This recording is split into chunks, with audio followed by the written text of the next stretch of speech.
Hello YouTube, how are you? I'm back with another video. Now, we were graced with the manifesto of Luigi. Um, Allegedly. Let's take a look at this, guys. We're going to get straight into it. The Second Amendment means I am my own chief executive and commander-in-chief of my own military. I authorize my own act of self-defense in response to a hostile entity making war on me and my family. Nelson Mandela says no form of violence, there's a typo, can be excused. Camus says it's all the same. Whether you live or die, have a cup of coffee. Martin Luther King says violence never brings permanent peace. Gandhi says that nonviolence is the mightiest power available to mankind. That's who they tell you are heroes. That's who our revolutionaries are. Yet, is that not capitalistic? Nonviolence keeps the system working at full speed ahead. What did it get us? Look in the mirror. They want us to be nonviolent so that they can grow fat off the blood they take from us. The only way out is through. Not all of us will make it.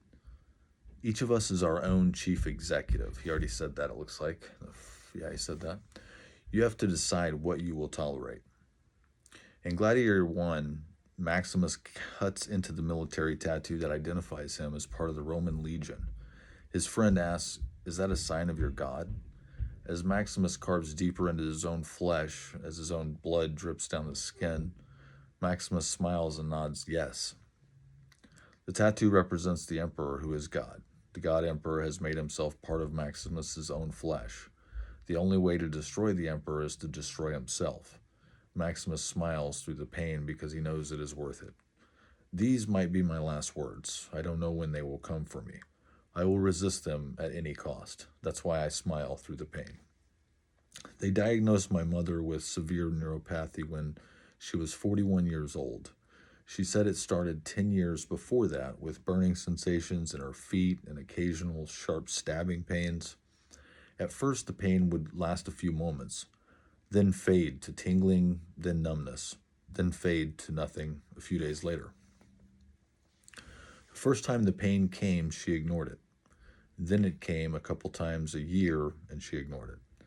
Then every couple months, then a couple times a month, then a couple times a week, and at that point, by the time the tingling faded to numbness, the pain would start, and the discomfort was constant. At that point, even going from the couch to the kitchen to make her own lunch became a major endeavor. She started with ibuprofen until the stomach aches and acid reflux made her switch to acetaminophen. Then the headaches and barely sleeping made her switch back to ibuprofen. The first doctor said it was psychosomatic. Nothing was wrong. She needed to relax, de-stress, sleep more. The second doctor said it was a compressed nerve in her spine. She needed back surgery. It would cost $180,000. Recovery would be 6 months minimum before walking again, 12 months for a full potential recovery, and she would never lift more than 10 pounds of weight again.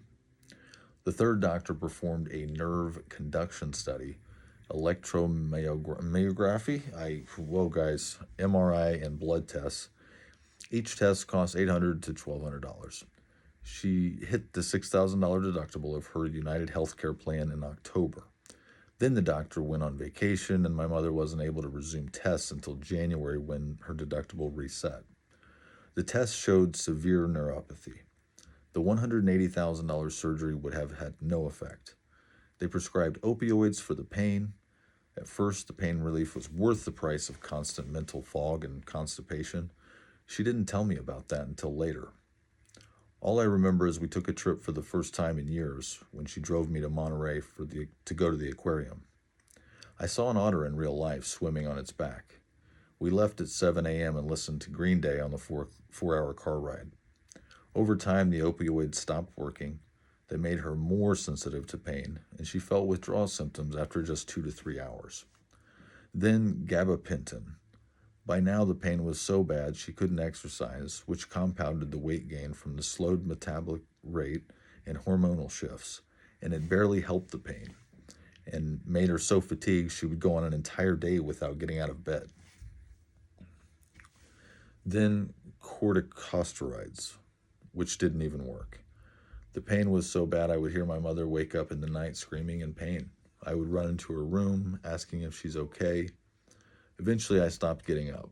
She yelled out anguished shrieks of wordless pain, or the word fuck, stretched and distended to its limits. I'd turn over and go back to sleep. All of this while they bled us dry with follow-up appointment after follow-up appointment, specialist consultations, and more imagine scans. Imaging, I think it's imaging scans possibly there. Each appointment was promised to be fully covered until the insurance claims were delayed and denied. Allopathic medicine did nothing to help my mother's suffering, yet it is the foundation of our entire society. My mother told me that on a good day, the nerve pain was like her legs were immersed in ice water. On a bad day, it felt like her legs were clamped in a machine shop vise, screwed down to where the cranks stopped turning, then crushed further until her ankle bones splintered and cracked to accommodate the tightening clamp. She had more bad days than good. My mother crawled to the bathroom on her hands and knees. I slept in the living room to create more distance from her cries in the night. I still woke up and I still went back to sleep. Back then, I thought there was nothing I could do. The high copays made consistent treatment impossible. New treatments were denied as not medically necessary. Old treatments didn't work and still put us out for thousands of dollars. United Healthcare limited specialist consultations to twice a year. Then they refused to cover advanced imaging, which the specialist required for an appointment. Prior authorizations took weeks, then months. United Healthcare constantly changed their claim filing procedure. They said my mother's doctor needed to fax his notes. Then United Healthcare said they did not save faxed patient correspondence and required a hard copy of the doctor's typed notes to be mailed. Then they said they never received the notes. They were unable to approve the claim until they had received and filed the notes. They promised coverage and broke their word to my mother. With every delay, my anger surged. With every denial, I wanted to throw the doctor through the glass wall of their hospital waiting room. Wow, guys. But it wasn't them. It wasn't the doctors, the receptionists, the administrators, pharmacists, imaging technicians, or anyone we ever met. It was United Healthcare. People are dying. Evil has become institutionalized. Corporations make billions of dollars off the pain, suffering, death, and anguish cries in the night of millions of Americans. We entered into an agreement for healthcare with a legally binding contract that promised care commensurate, sorry if I'm pronouncing that incorrectly, with our insurance payments and medical needs. Then United Healthcare changed the rules to suit their own profits. They think they can make the rules and think that because it's legal, no one can punish them. I mean, some of this, obviously, some of us have been through these types of feelings. I lost my mom and dad within a week, guys. I mean, the health system is, I don't know. I'm going to move on. We're going to move on. They think there's no one out there that can stop them or will stop them. Now my own chronic back pain wakes me in the night, screaming in pain. Okay, so he's saying now he has chronic back pain. Interesting, okay. I sought out another type of healing that showed me the real antidote to what ails us.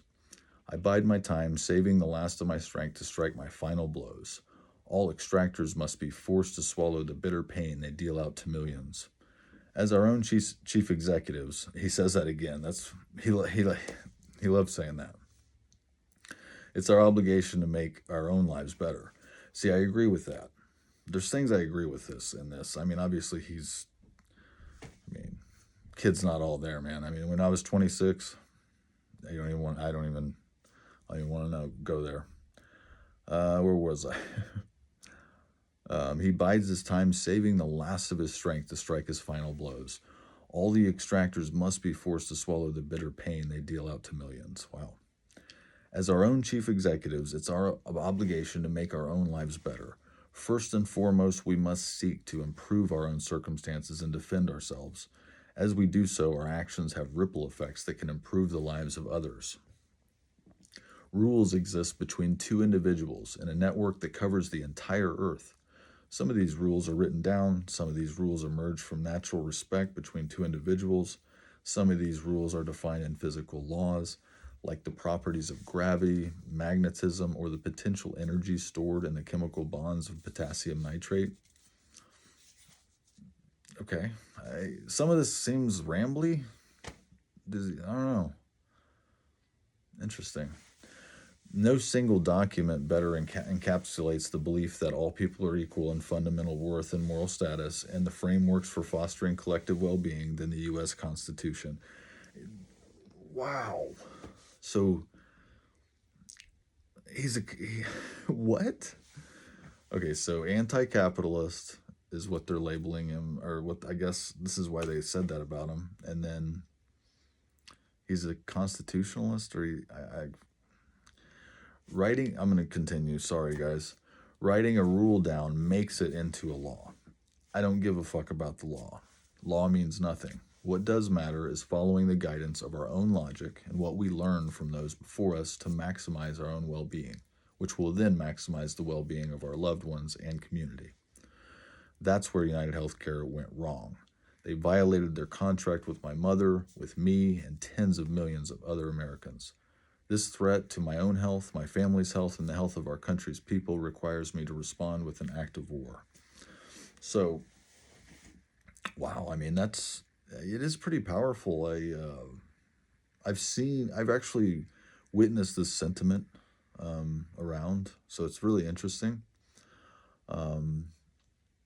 I'm curious to hear more about the situation. I know that he came from an extremely wealthy family, so he had a great life. I mean, he was basically had a great situation going, didn't have to work really. I mean, his parents probably would have, but I guess that didn't matter in the sense that he saw his mom suffering,